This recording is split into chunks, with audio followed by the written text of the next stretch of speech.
So we had the privilege to sit down with Clare Akamanzi, the CEO of RDB, to hear her take on self-awareness and how it has shaped her leadership style. Take a look.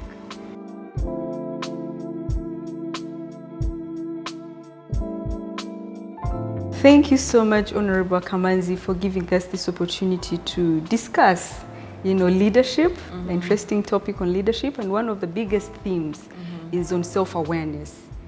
So as a leader, why is it really important to become self-aware? Well, I think, first of all, to grow as a leader, you need to be self-aware about what you need to grow.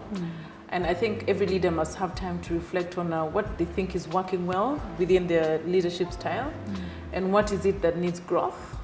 And by doing that, you actually are able to grow, because you harness your strengths, but you also are able to identify those areas that you need to work on. And collectively, you move from one level of, I think, a good leader to another level, which means growth for you and also growth for those that you lead. Excellent. So I think self-awareness allows growth.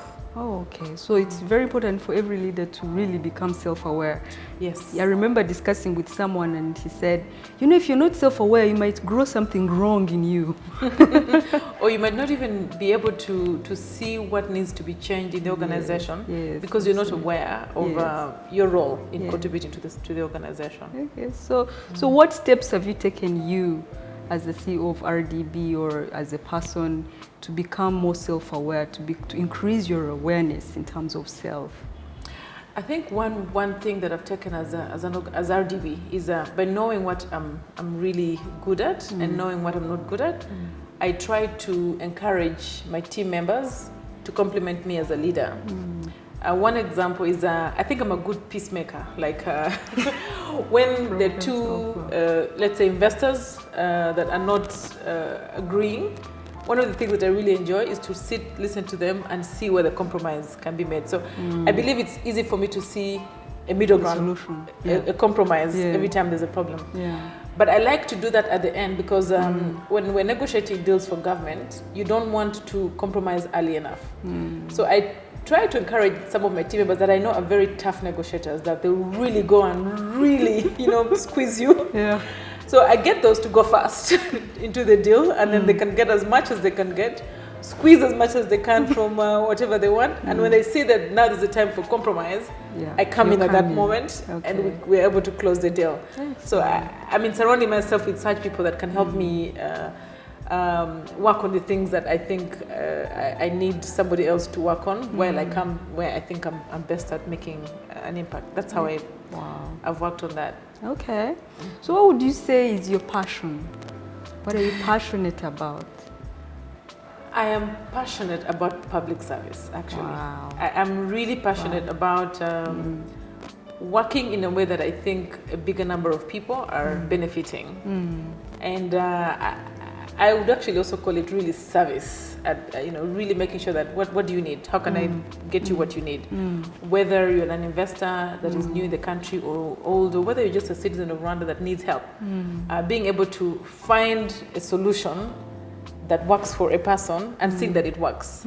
For me, that kind of level of public service, I think, is where my passion is. Okay, so what would you say about a person who is desperate to find what they're passionate about and they have no idea? Well, because I meet so many people who say they have no idea about what really drives them, what wakes them up in the morning. I think everybody's passionate about something, but they're just not aware. They are not aware. And I think one clue to know what you're passionate about is really what you enjoy doing. First clue, enjoy what you're doing. Yes. I think really enjoy what you do.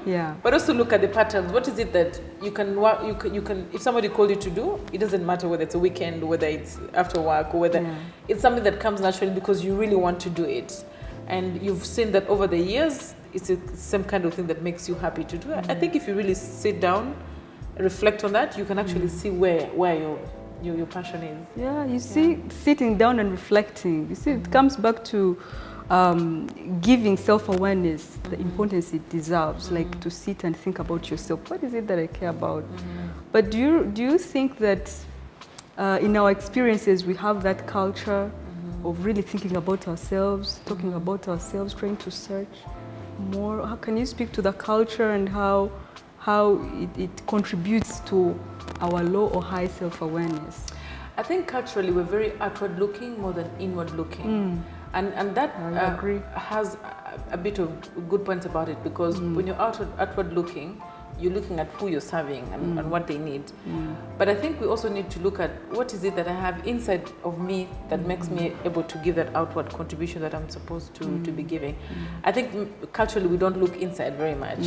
And I think that it's also important, even if you do it alone, even if you're not comfortable to do that self-examination in front of other people, at least take time alone, you know, at night, at home, or just think about it, you know, where am I in life? What is working? What has been working? Not working? What is it that I want to project better, and then work on projecting that better? Thank you so much, Honorable Akamanzi. It's really been great to tap into your wisdom on self-awareness. We hope and we believe that people are going to learn so much from you. Thank you.